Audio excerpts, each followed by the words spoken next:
If this is a small taste of what's in store for the future, then I'm on board with the prospect of ultra-thin phones. Samsung's the first out of the gate with the Galaxy S25 Edge, an unbelievably thin phone at 5.8mm that can only be appreciated seeing it in person.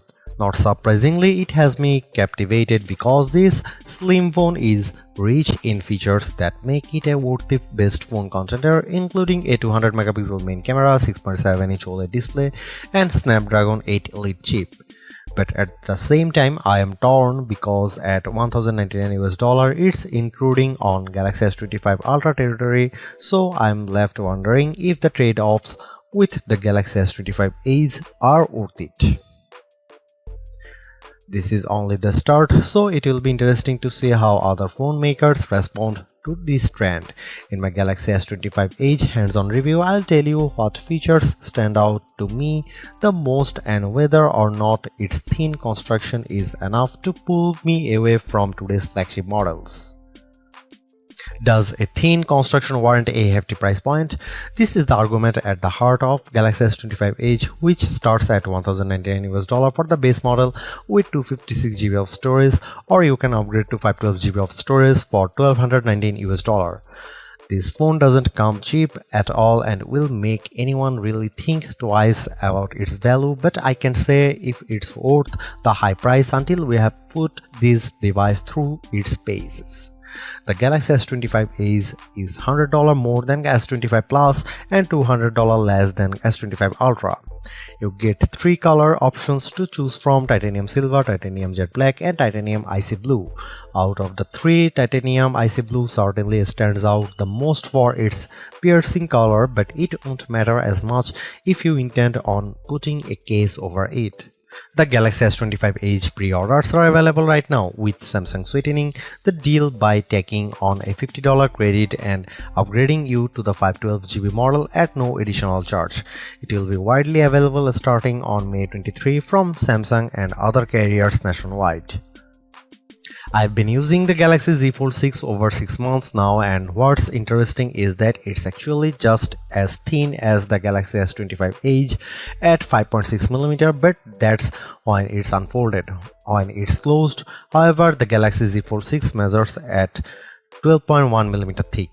Size-wise, it's definitely not as long or wide as other flagship models, making it slightly easier to use one-handed. Against the Galaxy S25 Ultra, which comes in 8.2mm, the Galaxy S25 Edge is roughly 31% thinner.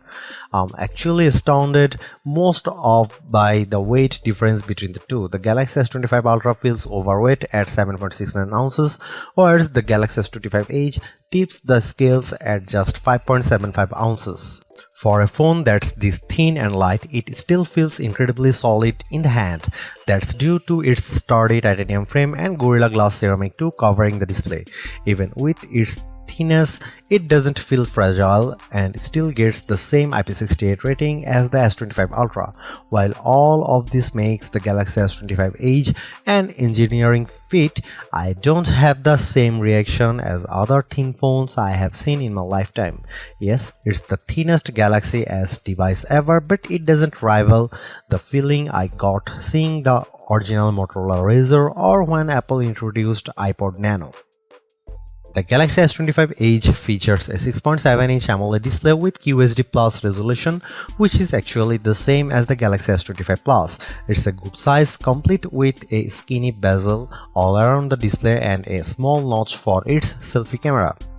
Samsung hasn't disclosed what this panel is rated for, but it packs all the qualities I love about Samsung's displays, like wide viewing angles and piercing colors.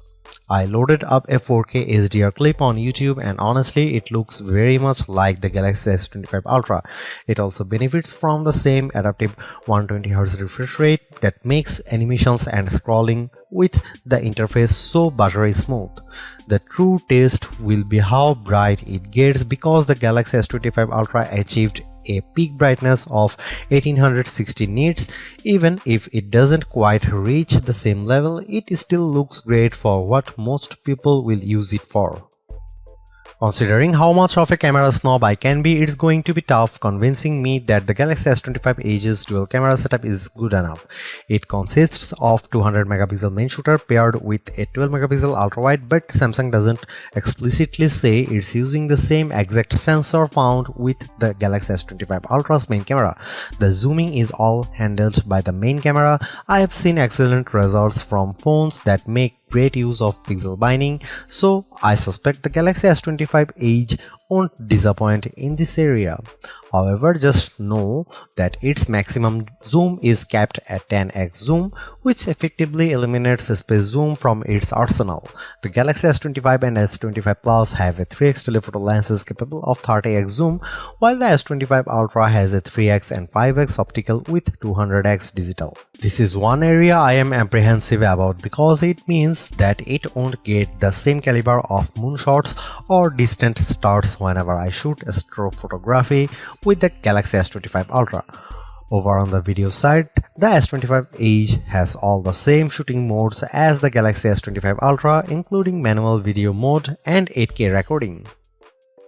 One thing I am happy to know is that the S25 Edge packs a Snapdragon 8 Elite chip under the hood, which is paired with 12GB of RAM, just like on the S25 Ultra. This combo has already proven to be a powerhouse, so I am confident it will deliver very similar results with various benchmark tests.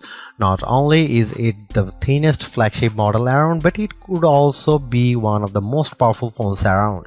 But given how all of its internal components are scrunched together in such a tightly packed space to achieve its thinness, it does make heat buildup a big concern. I'm pretty religious at playing graphically intensive games on my phones, so the last thing I want to happen is it getting extra toasty and potentially affecting its GPU performance.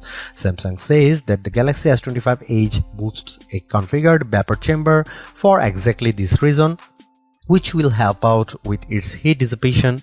It's much more of a concern here than, say, the Galaxy S25 Ultra because everything's crammed into a much tighter space.